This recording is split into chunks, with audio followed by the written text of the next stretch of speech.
We're back for your ears only. I'm Melissa Axelberth. I'm David Alpern with this quote from the news. This will stir more discussion of how much time is left for diplomacy. That was Ale Heinonen, former chief inspector for the International Atomic Energy Agency, on news accounts that the IAEA will soon report a speed-up of Iran's nuclear program, fueling new talk of an Israeli defensive strike. Meanwhile, UN Secretary General Ban Ki-moon took flack for a decision to attend a non-aligned movement meeting in Tehran against the expressed wishes of Washington. Now this. There would be enormous consequences if we start seeing movement on the chemical weapons front or the use of chemical weapons. That would change my calculations significantly.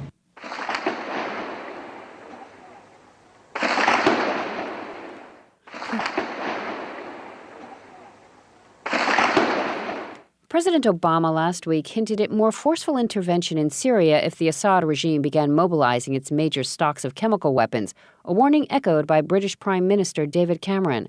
And the Defense Minister of France proposed further consideration of a partial no-fly zone, as first suggested by U.S. Secretary of State Hillary Clinton. Meanwhile, more refugees and the conflict itself spilled across borders, as we also heard, with sympathizers of each side firing at each other in a divided area of neighboring Lebanon. Also last week came a call by international humanitarian agencies for more concern about, access to, and resources for 1.5 million Syrians currently displaced within their own country, according to the Internal Displacement Monitoring Center in Geneva, the IDMC.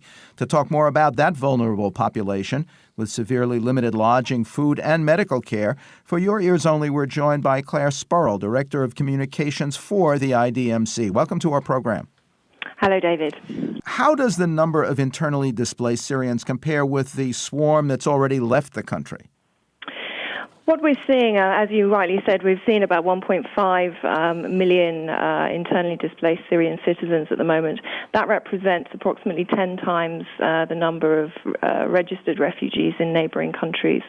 Obviously, while the focus of the international community has largely been on the refugee community, there are some real concerns about the people who are internally displaced, as they're just not receiving the assistance or attention that they need due to lack of access. Beyond moving in with family or friends, the IDMC has reported large-scale use of public buildings. Give us some examples. Yes, IDMC has noted that IDPs tend to flee to occupy public buildings such as schools and universities.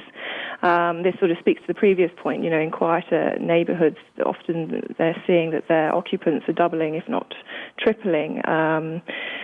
For example, in Aleppo, that thousands have taken refuge in about 80 schools in the region, and there's some real concerns as September comes around and the children are due to go back to school as to what they will actually do, how they will go back to schools that are occupied by IDPs. Besides the IDMC, what are some of the humanitarian groups that called attention to the problem of internal displacement last week? Yes, well, last week, leading humanitarian agencies wrote a letter to the UN Security Council to try and really refocus the debate around Syria to that of a humanitarian one. People who signed up to the letter included Elizabeth Rasmussen from the Norwegian Refugee Council, as well as members of the Elders Group and Crisis Action, as well as Save the Children. And what are some of the practical steps these groups are calling for in terms of access, resources, safe areas? Yes, I mean, access is obviously the key issue. They're really trying to remind all parties to the conflict of the legal obligation they have to not just prevent displacement, but also ensure that the protection of IDPs is maintained through the provision and preservation of access. There's also an issue regarding funding. As access increases, the flow of funds must be able to keep pace with the ability of aid organizations to operate within the country. Well, given the failure of diplomacy so far to limit, much less end the larger conflict, what reason is there to think Assad would permit the kind of humanitarian intervention called for? Well, again, it's very difficult to look at this. The current debate surrounding Syria has mainly focused on political dialogue, and so it's very difficult to say what Assad will or will not do. But I think this is why it is so important that the international community really refocuses this dialogue to one of a humanitarian one, because ultimately it's the people on the ground who are suffering. Do you see the partial no-fly zone discussed last week as a means of bringing more security and resources to Syria's internally displaced? Could it create safe havens against other forms of military action, militia and artillery attacks?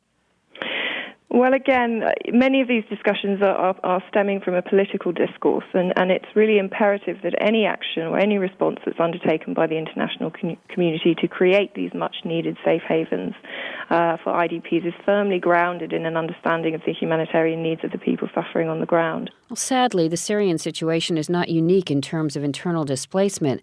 In how many other countries does your center monitor that problem, and in which is it the most serious?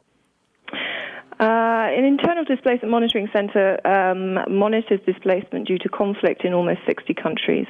Currently, the country with the largest displacement population is Colombia, where we see that about 20% of the world's IDPs reside here. Colombia has a sort of complex and very high levels of violence within the country, which are increasingly being caused by drug cartels. The government has, what is important to note is the Colombian government is taking steps towards addressing the needs of IDPs. For example, they implemented the Victims Law last year, which was aimed at restitution of land towards IDPs, which is a large problem. However, because of the large sort of levels of violence within the country, it's very difficult for it to be implemented. Not surprisingly, Iraq and Afghanistan also show up as serious places for monitoring, but there's something special about the concerns in the Democratic Republic of Congo. Yes, in DRC, I mean, we see it's about 1.7 million people displaced, but I think the real key concern from our perspective is the high levels of sexual and gender-based violence within DRC, which particularly affects IDP communities. Thank you, Clare. Clare Spurrell is Director of Communications for the Internal Displacement Monitoring Center in Geneva. Quote from the news: culture of intolerance, old family, tribal, ethnic, factional, lingual, and personal disputes.